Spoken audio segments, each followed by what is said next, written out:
আসসালামু আলাইকুম বন্ধুরা। আজকের এই ভিডিওতে আমরা পাঠ করব বিভীষণের প্রতি মেঘনাদ কাব্যের পাঠ পরিচিতি। তো একটি কাব্যের পাঠ পরিচিতি জানা সৃজনশীল এবং অবজেক্টিভের জন্য অত্যন্ত গুরুত্বপূর্ণ। তো চলুন শুরু করা যাক। বিভীষণের প্রতি মেঘনাদ কাব্যাংশটুকুর মাইকেল মধুসূদন দত্তের মেঘনাদবধ কাব্যের বধূবধ নামক ষষ্ঠ সর্গ থেকে সংকলিত হয়েছে। সর্বমোট 9টি সর্গে বিন্যস্ত মেঘনাদবধ কাব্যের ষষ্ঠ সর্গে লক্ষণের হাতে অন্যায় যুদ্ধে মৃত্যু ঘটে অসমসাহসী বীর মেঘনাদের। রামচন্দ্র কর্তৃক দ্বীপরাজ্য স্বর্ণলঙ্কা আক্রান্ত হলে রাজা রাবণ শত্রু উপর্যুপরি দৈব কৌশলের কাছে অসহায় হয়ে পড়েন। ভ্রাতা কুম্ভকর্ণ ও পুত্র বীরবাহুর মৃত্যুর পর মেঘনাদকে পিতা রাবণ পরবর্তী দিবসের অনুষ্ঠেয় মহাযুদ্ধের সেনাপতি হিসেবে বরণ করে নেন। জয়যুদ্ধ নিশ্চিত করার জন্য মেঘনাদ যুদ্ধযাত্রার পূর্বেই নিকুম্বিলার যজ্ঞাগারে ইষ্ট দেবতা অগ্নিদেবের পূজা সম্পন্ন করতে মনস্থির করে। মায়াদেবীর অনুকূল্যে এবং রাবণের অনুজ বিভীষণের সহায়তায় লক্ষণ শত শত প্রহরীর চোখ ফাঁকি দিয়ে নিকুম্বিলা যজ্ঞাগারে প্রবেশের সমর্থ হয়।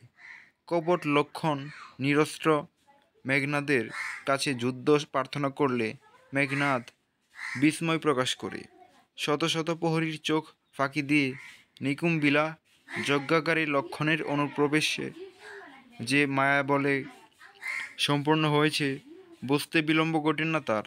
ইতিমধ্যে লক্ষণ তলোয়ার কুশমুক্ত করলে মেঘনাদ যুদ্ধসাজ গ্রহণের জন্য সময় প্রার্থনা করে লক্ষণের কাছে, কিন্তু লক্ষণ তাকে সময় না দিয়ে আক্রমণ করে। এই সময় অকস্মাৎ যজ্ঞাগারের প্রবেশদ্বারের দিকে চোখ পড়ে মেঘনাদের।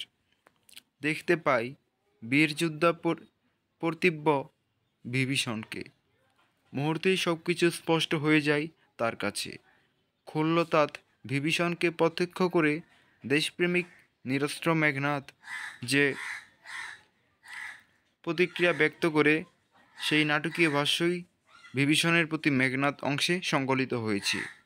এই অংশে মাতৃভূমির প্রতি ভালোবাসা এবং বিশ্বাসঘাতকতা ও দেশদ্রোহিতার বিরুদ্ধে প্রকাশিত হয়েছে ঘৃণা, জ্ঞাতিত্ব, ভ্রাতৃত্ব ও জাতিসত্তার সংহতির গুরুত্বের কথা যেমন এখানে ব্যক্ত হয়েছে, তেমনি এর বিরুদ্ধে পরিচালিত ষড়যন্ত্রকে অভিহিত করা হয়েছে নীচতা ও বর্বরতা বলে।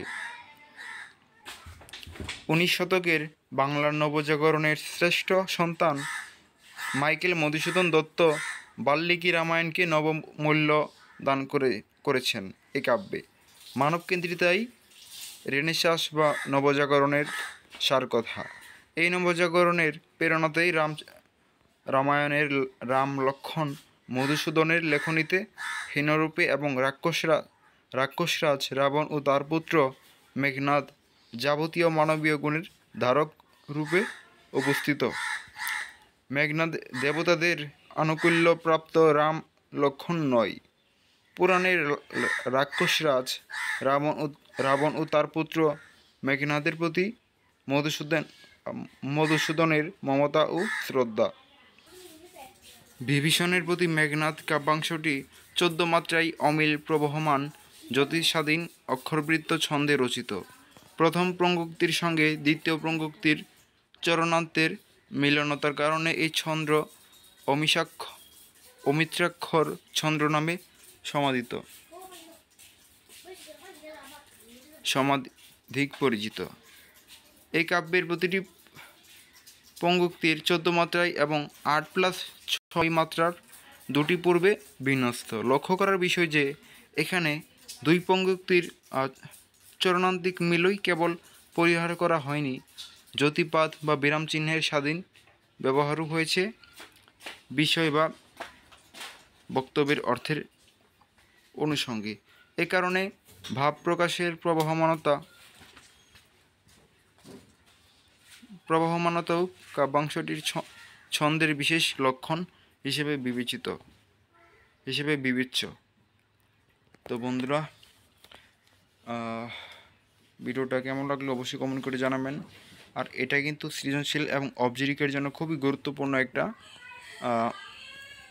পাঠ পরিচিতি। আপনারা অবশ্যই পুরো ভিডিওটা শুরু থেকে শেষ পর্যন্ত দেখেছেন, আপনাদেরকে অসংখ্য ধন্যবাদ। তো ভিডিওটা উপকারী হলে অবশ্যই লাইক করবেন এবং সাবস্ক্রাইব করবেন, আর এমনই ভিডিও পেতে চাইলে অবশ্যই সাবস্ক্রাইব করবেন। তো আজকের মতো এখানেই, পরবর্তীতে দেখা হবে অন্য কোনো নতুন ক্লাসে। ততক্ষণ পর্যন্ত সবাই ভালো থাকবেন, সুস্থ থাকবেন। আল্লাহ হাফেজ।